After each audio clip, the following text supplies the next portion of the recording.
வணக்கம் நண்பர்களே. இருமலை போக்க எளிய வீட்டு மருத்துவ குறிப்புகள் பல இருக்கின்றன. அவைகளை பற்றி இந்த வீடியோவில் விவரமாக பார்க்கலாம். இந்த மழை நாட்களில் பலருக்கும் இருமல் இருக்கும். அதனை போக்க எளிதாக வீட்டிலேயே செய்யக்கூடிய டிப்ஸ் தெரிந்து கொள்ளுங்கள். முக்கியமாக இந்த கை வைத்தியங்கள் நோயின் ஆரம்ப நாட்களில் செய்து பார்க்கலாம். நோய் முற்றிய நிலையிலோ அல்லது நோய் 2 நாட்களுக்கும் அதிகமாக தொடர்கிறது என்றாலோ மருத்துவரை சந்தித்து சிகிச்சை பெறுவது மிகவும் அவசியமானதும் ஒன்று. தொண்டை வறண்டிருந்தாலும் இருமல் ஏற்படும். அதனை தீர்க்க தேன் சிரப் சிறந்த பலன் கொடுக்கும். வெறும் தேனை எடுத்து சாப்பிடாமல் அல்லது தேனுடன் சிறிதளவு 1 ஸ்பூன் எலுமிச்சை சாறு கலந்தும் பருகலாம். தினமும் 2 முறை இதனை செய்து வர 3 நாட்களில் மாற்றம் தெரிய ஆரம்பிக்கும். தொடர் இருமல் அல்லது மார்பு வலியோடு இருமல் இருந்தால் டைம் இலைகளால் ஆன டீ செய்து பருகலாம். நீரில் டைம் இலைகளை போட்டு 10 நிமிடம் வரை கொதிக்க வைக்க வேண்டும். பின்னர் அதனை வடிகட்டி சூடு ஆறியதும் 1 ஸ்பூன் தேன் கலந்து குடிக்கலாம். குளிர் மட்டுமல்ல, அதிக சூடு இருந்தாலும் இருமல் ஏற்படும். இருமலை தவிர்க்க சூடான நீரை பருகுங்கள். நிறைய மசாலா கலந்த உணவை சாப்பிட்டு இருந்தால் சீரகம் சேர்ந்து கொதிக்க வைத்த நீரை பருகலாம். பெரியவர்கள் வெதுவெதுப்பான நீரில் குளிப்பது நல்லது. சளி பிடித்து அதனால் ஏற்படும் இருமல் என்றால் இந்த மருந்தை முயற்சிக்கலாம். 1 தேக்கரண்டி தேனுடன் சிறிதளவு மிளகு கலந்து அப்படியே சாப்பிடலாம். அல்லது சூடான நீரில் தேன் மற்றும் மிளகும் கலந்தும் குடிக்கலாம். உடலில் போதிய அளவு தண்ணீர் சத்து இல்லை என்றாலும் இருமல் தோன்றும். இருமல் வரும்போது மட்டும் தண்ணீர் எடுத்து குடிக்காமல் அடிக்கடி தண்ணீர் குடியுங்கள். சிலருக்கு அதிக தண்ணீர் குடித்தால் ஒமட்டல் ஏற்படும். அவர்கள் பழச்சாறு, சூப் போன்ற நீராரகங்களை எடுத்துக்கொள்ளலாம். தொண்டையை ஈரப்பதத்துடன் வைத்திருப்பது இருமலை தவிர்க்க செய்திடும். இஞ்சியில் ஏராளமான மருத்துவ குணங்கள் அடங்கியிருக்கிறது. ஆரம்ப காலத்தில் காய்ச்சல் உட்பட பல்வேறு நோய்களுக்கு மருந்தாகவும் செயல்பட்டது. வாரத்திற்கு 2 முறை இஞ்சி சாறு குடித்து வர இருமல் கட்டுப்படும். நீரில் சிறிதளவு இஞ்சியை தோல் சீவி நறுக்கி கொதிக்க வைத்திருங்கள். சுமார் 20 நிமிடங்கள் வரை நன்றாக கொதிக்க வேண்டும்.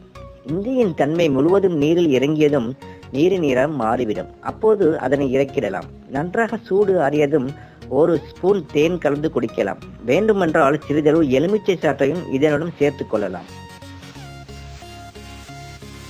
50 கிராம் உலர் திராட்சையை தண்ணீர் விட்டு அரைத்து அதனுடன் 50 கிராம் வெல்லம் சேர்த்து கொதிக்க வைத்து கெட்டியாக ஆகும் வரை கிண்ட வேண்டும். பின்பு இந்த கலவையை தினமும் சாப்பிட்டு வர வறட்டு இருமல் குணமாகும். ஏராளமான மருத்துவ குணங்களை கொண்டது மாதுளம்பழம். இது பழமாக மட்டுமல்ல, மருந்தாகவும் செயல்படுகிறது. இருமலை போக்க மாதுளம்பழத்தை கூட பயன்படுத்தலாம். தொடர் இருமல் இருப்பவர்கள் மாதுளம்பழச்சாறுடன் 1 ஸ்பூன் தேன் மற்றும் 1 ஸ்பூன் இஞ்சி சாறு கலந்து குடித்து வர நல்ல பலன் கிடைக்கும்.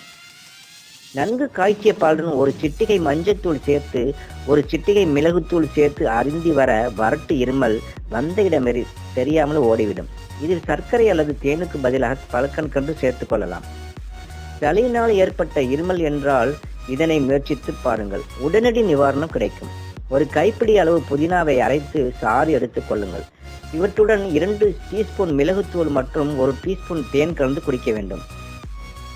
4 அல்லது 5 பூண்டு பற்களை எடுத்துக்கொள்ளவும். அத்துடன் 1 ஸ்பூன் நெய் ஊற்றி சேர்த்து பூண்டை பொரித்து எடுக்கவும். சூடு ஆறுவதற்குள் இதை சாப்பிட்டு விட வேண்டும். பூண்டை நன்றாக நசுக்கி குழம்பு அல்லது சூப்பில் போட்டும் பயன்படுத்தலாம். சளி இருமலை நீக்கும். 1 வெங்காயத்தை உரித்து நன்றாக நசுக்கி கொள்ளவும். அதனுடன் 1 ஸ்பூன் எலுமிச்சை சாறு தண்ணீர் சேர்த்து கொதிக்க வைக்கவும். இதனுடன் 1 டேபிள் ஸ்பூன் தேன் சேர்த்து கொள்ளவும். சூடு ஆறிய பிறகு இதனை குடிக்கலாம். வெங்காயம் சளி இருமலுக்கு மிக நல்ல மருந்து. வெங்காயத்தில் உள்ள பிளேவனடாய்ஸ் நிரம்பி சளி மற்றும் இருமலை ஏற்படுத்தும் நுண்ணுயிரிகளுக்கு எதிராக செயல்படும் தன்மை கொண்டது. இதை தவிர நாம் அன்றாடம் சமையலில் பயன்படுத்தும் பொருட்களை கொண்டும் இருமலை கட்டுப்படுத்தலாம். 1 டீஸ்பூன் மஞ்சள் தூளுடன் தேன் கலந்து சாப்பிடலாம். இப்படி செய்வதனால் இருமல் குணமாகும். இதேபோல் மிளகையும் வெல்லத்தையும் காலை எழுந்ததும் வெறும் வயிற்றில் சாப்பிடுவதனால் இருமலை கட்டுப்படுத்தலாம். வெறும் ஏலக்காயை கடித்து மென்று சாப்பிட்டால் கூட அதில் இருக்கும் அமிலம் இருமல் வருவதை தடுத்திடும். அதிக காரணமான உணவு சாப்பிடுவதால் வந்திருக்கும் இருமல் என்றால் 1 ஸ்பூன் சீரகம் மற்றும் 1 ஸ்பூன் கற்கண்டு இரண்டையும் சேர்த்து சாப்பிட்டால் சரியாகிவிடும். மேலும் இது போல பல சுவாரஸ்யமான செய்திகளை உடனுக்குடன் தெரிந்து கொள்ள எங்களது சேனலை சப்ஸ்கிரைப் பண்ணுங்கள்.